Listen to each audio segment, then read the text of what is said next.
नमस्कार दोस्तों। आज के इस वीडियो में हम डिस्कस करने वाले हैं फाइल्स एंड फोल्डर स्ट्रक्चर के बारे में। और ये जो फोल्डर स्ट्रक्चर होता है ये बहुत ज़रूरी होता है किसी भी प्रोजेक्ट के लिए, क्योंकि इन्हीं फोल्डर की वजह से डेवलपर्स को ये आइडिया होता है कि आपने अपने प्रोजेक्ट में कोड कहाँ लिखा हुआ है और इस फाइल का मतलब क्या होता है। तो इस वजह से जो हमारा फोल्डर स्ट्रक्चर होता है वो बहुत ज़्यादा ज़रूरी होता है किसी भी प्रोजेक्ट के लिए, राइट? जैसे कि आप सपोज करो कि आपने प्रोजेक्ट लिखा और उस प्रोजेक्ट में आपने मल्टीपल फाइल्स बनाई, मल्टीपल कंपोनेंट्स बनाए, मल्टीपल इमेजेस बनाए और उन फाइल्स इमेजेस को आपने कहीं पे भी रैंडम रख दिया। तो आप ये अच्छे से समझ सकते हो कि आपका कोड कहाँ पर है और ये फाइल या ये फ़ोल्डर क्या करता है, ठीक है? बट अगर आप अपने कोड को किसी और को हैंड ओवर कर देते हो, दैट मीन्स किसी अनदर डेवलपर को, तो उसको आपके कोड को समझ में बहुत डिफिकल्टी फेस होगी और ये इसलिए होगा क्योंकि आपने कोई भी फ़ोल्डर स्ट्रक्चर का रूल फॉलो किया ही नहीं है। इस वजह से जो आपका कोड है, वो वेल मैनर नहीं है। राइट दोस्तों। बट एक और बात, ये जो फोल्डर स्ट्रक्चर होता है ये छोटे प्रोजेक्ट के लिए उतना मायने नहीं रखता, बट जो बड़े प्रोजेक्ट होते हैं उनके लिए बहुत ज्यादा मायने रखता है। क्योंकि हो सकता है जो आपका प्रोजेक्ट चल रहा हो उसमें मल्टीपल डेवलपर्स काम कर रहे हो, राइट? और पर डे कुछ ना कुछ चेंजेस हो रहे होंगे। तो अगर आपने फोल्डर स्ट्रक्चर को सही से फॉलो नहीं किया होगा तो जितने भी डेवलपर्स होंगे वो कोड को समझ ही नहीं पाएंगे और क्या होगा कि उस कोड में हौच पौच हो जाएगा, जिसकी वजह से सभी डेवलपर्स को प्रॉब्लम फेस करना पड़ सकता है। इन सभी रीजनों की वजह से हमें फोल्डर स्ट्रक्चर को बहुत स्ट्रिक्टली फॉलो करना पड़ता है। ये बहुत ही इंपॉर्टेंट पार्ट है, ऐसा नहीं है कि आप इसे मिस आउट कर सकते हो। इस वजह से आप जब भी प्रोजेक्ट बनाओ, दैट मीन्स अगर आप छोटा प्रोजेक्ट भी बनाते हो तो भी आप फोल्डर स्ट्रक्चर को फॉलो करो, क्योंकि अगर आप अभी से हैबिट नहीं डालोगे तो आगे हो सकता है कि आप भी ऐसे इंसिडेंट को फेस करो। तो मैं आपसे रिक्वेस्ट करूंगा, तो आप जब भी किसी प्रोजेक्ट को सेटअप करो तो उसके फोल्डर स्ट्रक्चर को स्ट्रिक्टली फॉलो करो। तो चलिए अब हम डिस्कस करते हैं कि हम अपने कोड के लिए अच्छा फोल्डर स्ट्रक्चर कैसे क्रिएट कर सकते हैं। ठीक है दोस्तों, तो चलिए हम यहाँ पे दिखाते हैं। मैं इसको थोड़ा सा श्रिंक कर देता हूँ और इसको एक्सपेंड करता हूँ। तो आप यहाँ पे ये देख रहे हो कि ये जो प्रोजेक्ट है ये ऑलरेडी मैं क्रिएट कर चुका हूँ अपनी लास्ट वीडियो में, जब मैं आपको ये बता रहा था कि npm कमांड के थ्रू रिएक्ट प्रोजेक्ट को कैसे सेटअप कर सकते हैं। उस टाइम पे मैंने इस प्रोजेक्ट को बनाया था। अब यहाँ पर मैंने कुछ फोल्डर्स और ऐड कर दिए हैं और उन फोल्डर्स के थ्रू मैं आपको बताऊंगा कि इसको कैसे और बेटर स्ट्रक्चर बना सकते हैं। आप यहाँ पे देख रहे हो, यहाँ पे मल्टीपल फोल्डर हैं और इस मल्टीपल फोल्डर्स के अंदर मल्टीपल फाइल्स हैं, ठीक है? तो यहाँ पर हम सबसे पहले बात करते हैं read.md की। ये readme md फाइल ये इंपॉर्टेंट फाइल है आपके प्रोजेक्ट के लिए, क्योंकि इस फाइल में आप ये बता सकते हो कि आपका प्रोजेक्ट किससे रिलेटेड है और आप अपने प्रोजेक्ट को कैसे रन कर सकते हो। और इस फाइल में ये सब डिटेल इसलिए मेंशन करना जरूरी होता है क्योंकि आपका प्रोजेक्ट आप जानते हो कि आप कैसे रन कर सकते हो। बट अगर आप अपने प्रोजेक्ट को किसी दूसरे डेवलपर को देते हो रन करने को, तो उसको आइडिया नहीं होता है कि उसको कौन कौन से स्टेप्स फॉलो करने होते हैं। तो इन सब के लिए आपको क्या करना होता है कि readme.md में अपने सभी आइडियाज और सभी स्टेप्स यहाँ पे मेंशन करने होते हैं जो दूसरे डेवलपर के लिए हेल्पफुल हो।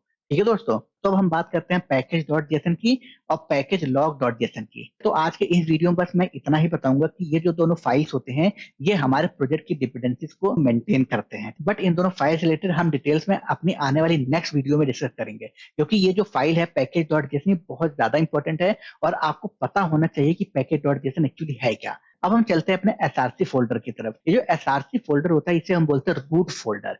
इसी वजह से मैं आपसे रिक्वेस्ट कर रहा हूँ कि फाइल एंड फोल्डर स्ट्रक्चर को आप स्ट्रिक्टली फॉलो करना। तो जैसे ही मैं एसआरसी फोल्डर को एक्सपेंड करूंगा तो आप यहाँ पे देखोगे यहाँ पे मल्टीपल फाइल्स हैं और मल्टीपल कंपोनेंट्स बने हैं। तो मैं आपको ये बताना चाहूंगा कि जब भी आप किसी फाइल या कंपोनेंट को क्रिएट करो तो आप ऐसा नहीं है कि उसको कहीं पे भी रख दो, तो उसके लिए हमें एक फोल्डर बनाना पड़ता है रेस्पेक्टेड टू दैट कंपोनेंट। तो अगर मैं बात करूं app.css की, तो app.css हमारा रूट सीएसएस फाइल है, राइट? मतलब कि अगर आपने इसमें कोई सीएसएस लिख दिया है तो वो आपके सभी प्रोजेक्ट में अप्लाई हो जाएगा। तो इसे हम बोलते हैं पेरेंट सीएसएस या आप ये बोल सकते हो रूट सीएसएस, ठीक है?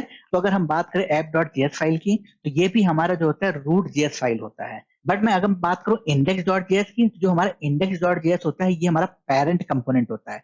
पेरेंट कंपोनेंट दैट मीन सबसे पहला जो लोड होगा वो index.js ही होगा। इस index.js फाइल के बाद जो हमारा कंपोनेंट लोड होगा वो लोड होगा हमारा app.js। ठीक है दोस्तों, तो ये इसका बिहेवियर है। जैसे ही मैं अपने प्रोजेक्ट को रन करूंगा तो सबसे पहला जो फाइल हमारा रन होगा वो रन होगा index.js। तो आप यहाँ पे देख रहे हो कि मैंने यहाँ पे ऐप कंपोनेंट को इंपोर्ट किया है। तो उसके बाद हमारा कौन सा कंपोनेंट रन होगा, हमारा कंपोनेंट रन होगा app.js। तो अब ये समझ गए होंगे कि हम जब भी प्रोजेक्ट को लोड करते हैं तो कौन सा सबसे पहले फाइल रन होगा और उसके बाद app.css app.js या index.js का रोल क्या है। ठीक है, ये हम समझ गए।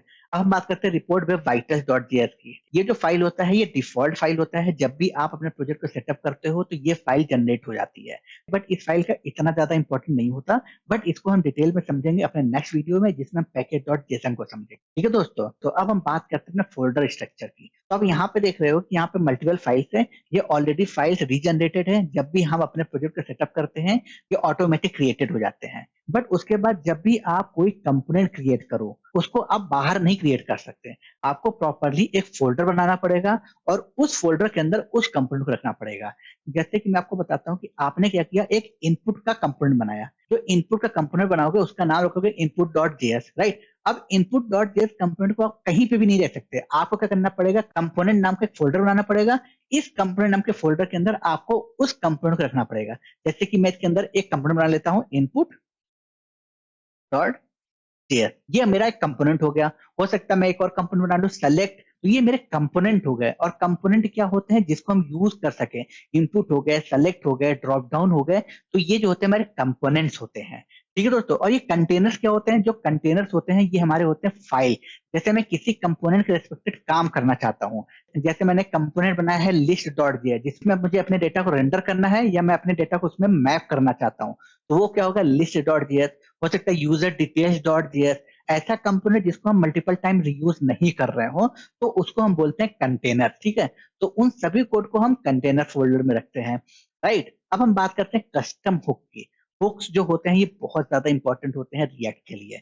जैसे यूज स्टेट हो गया, यूज इफेक्ट हो गया, यूज कॉन्टेक्स्ट हो गया, ऐसे बहुत से हमारे हुक्स होते हैं जो हमें रिएक्ट प्रोवाइड करता है। बट क्या होता है, हम कस्टम हुक्स भी बना सकते हैं। तो जब भी आप कस्टम हुक क्रिएट करो तो आपको एक फोल्डर बनाना पड़ेगा कस्टम हुक्स के नाम से, और यहाँ पर आप अपने कंपोनेंट को सेव करोगे। ठीक है दोस्तों, उसके बाद आता है यहाँ पे एसेट्स। ये एसेट्स फोल्डर भी उतना ही इंपॉर्टेंट है जितना अदर फोल्डर है। इस एसेट फोल्डर में आप क्या रख सकते हो, इमेजेस रख सकते हो, फॉन्ट रख सकते हो। एसेट्स मतलब आप समझ रहे हो ना कि ऐसी चीजें जो आपके प्रोजेक्ट के लिए काम आ रही हो। जैसे इमेजेस हो गए, सीएसएस हो गए, एक्सटर्नल जावास्क्रिप्ट लाइब्रेरीज हो गई, एक्सटर्नल फॉन्ट्स हो गए। तो ये जब चीजें फाइल्स होती हैं उसको आप एसेट्स के अंदर रखोगे। अब हम बात करते हैं कॉमन कंपोनेंट फोल्डर की। इस कॉमन कंपोनेंट फोल्डर में हम वो फाइल सेव करेंगे जो हमारा रीयूजेबल कंपोनेंट होगा।